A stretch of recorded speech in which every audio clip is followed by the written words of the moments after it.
Begitu aku berangkat, aku tahu kemana. Amankan juga.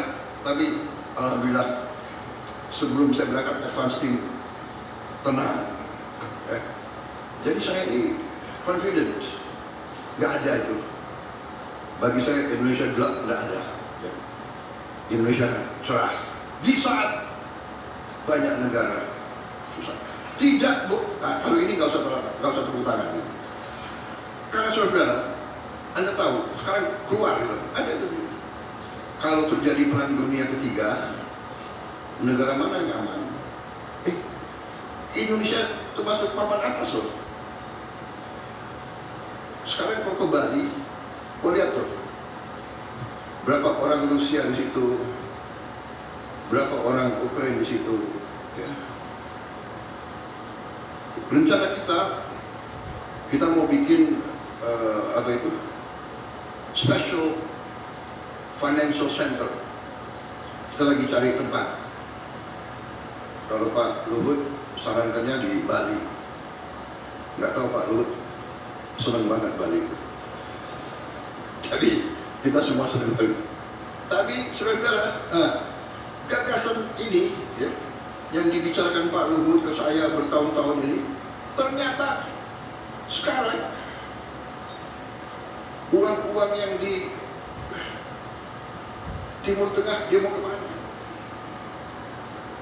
Saudara, negara mana yang tidak perang sekarang? Kasih tahu. Ya. Indonesia salah satu yang paling diminati. Jadi saudara, intinya adalah kita sangat banyak potensi. Tapi ini juga yang saya katakan membuat kita sekarang harus lebih keras, bekerja lebih teliti. Karena itulah saya kumpulkan rapat kerja ini supaya nanti kita satu bahasa, satu rencana kerja. Ya, tidak boleh ada pemikiran sektoral. Tidak ada yang boleh satu departemen, satu kementerian, satu institusi memikirkan institusinya sendiri. Kita harus kerjasama. Makanya kita semua mengarah kepada seamless, suatu pemerintahan yang bekerja dengan cepat, dengan integralistik, dengan lancar, tidak dengan saling mempertahankan pemikiran-pemikiran sektoral. Jadi ini antara lain adalah tujuan rapat ini. Ya. Hal-hal yang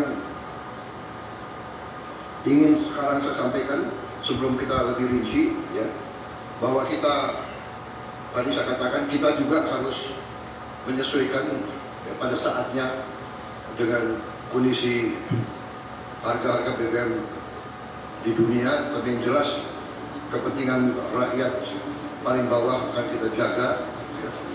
Kemudian langkah-langkah kita untuk amankan BBM yang kita sudah putuskan adalah kabar baik buat penutup. Presiden gak lupa soal haji. Di tengah harga aftur dunia yang meroket, biaya haji 2026 justru dipangkas turun 2 juta rupiah. Plus pembangunan perkampungan haji seluas 45 hektar di Mekah dan terminal khusus haji terus dikebut. Ini adalah bukti efisiensi kerja cepat Kabinet Merah Putih. Dunia mungkin sedang gelap, tapi bagi Prabowo, Indonesia tetap cerah. Sebuah strategi besar telah digelar. Bukan sekedar janji, tapi perhitungan matematis. Gimana menurut kalian? Apakah Indonesia sudah siap jadi pemimpin di tengah krisis global? Tulis di kolom komentar. Saya Mimin Beterindo, sampaikan berita dari sudut pandang yang berbeda. Begitu aku berangkat, aku tahu kemana. Amankan juga. Tapi alhamdulillah sebelum saya berangkat advance team tenang. Jadi saya ini confident. Nggak ada itu. Bagi saya Indonesia gelap, nggak ada.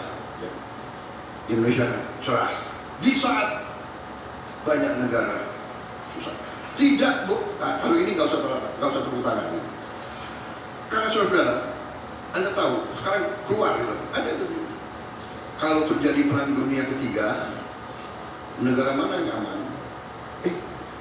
Indonesia termasuk papan atas loh. Sekarang kau ke Bali, kau lihat tuh, berapa orang Rusia di situ, berapa orang Ukraina di situ. Ya. Rencana kita mau bikin apa itu? Special Financial Center. Kita lagi cari tempat. Kalau Pak Luhut sarankannya di Bali. Nggak tahu Pak Luhut senang banget Bali.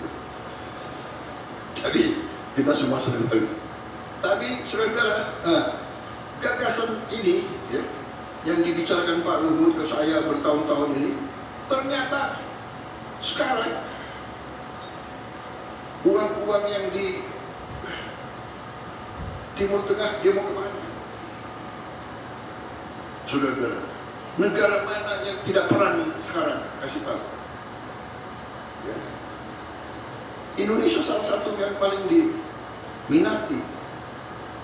Jadi saudara, intinya adalah kita sangat banyak potensi. Tapi ini juga yang saya katakan membuat kita sekarang harus lebih keras, bekerja lebih teliti. Karena itulah saya kumpulkan rapat kerja ini supaya nanti kita satu bahasa, satu rencana kerja. Ya, tidak boleh ada pemikiran sektoral. Tidak ada yang boleh satu departemen, satu kementerian, satu institusi memikirkan institusinya sendiri. Kita harus kerjasama. Makanya kita semua mengarah kepada seamless, suatu pemerintahan yang bekerja dengan cepat, dengan integralistik, dengan lancar, tidak dengan saling mempertahankan pemikiran-pemikiran sektoral. Jadi ini antara lain adalah tujuan rapat ini. Ya. Hal-hal yang ingin sekarang saya sampaikan sebelum kita lebih rinci, ya, bahwa kita tadi saya katakan kita juga harus menyesuaikan ya, pada saatnya dengan kondisi harga-harga BBM di dunia. Tapi yang jelas kepentingan rakyat paling bawah akan kita jaga ya. Kemudian langkah-langkah kita untuk amankan BBM yang kita sudah putuskan adalah kabar baik buat penutup, Presiden gak lupa soal haji. Di tengah harga aftur dunia yang meroket, biaya haji 2026 justru dipangkas turun 2 juta rupiah. Plus pembangunan perkampungan haji seluas 45 hektar di Mekah dan terminal khusus haji terus dikebut. Ini adalah bukti efisiensi kerja cepat Kabinet Merah Putih. Dunia mungkin sedang gelap, tapi bagi Prabowo, Indonesia tetap cerah. Sebuah strategi besar telah digelar. Bukan sekedar janji, tapi perhitungan matematis. Gimana menurut kalian? Apakah Indonesia sudah siap jadi pemimpin di tengah krisis global? Tulis di kolom komentar. Saya Mimin Beterindo, sampaikan berita dari sudut pandang yang berbeda.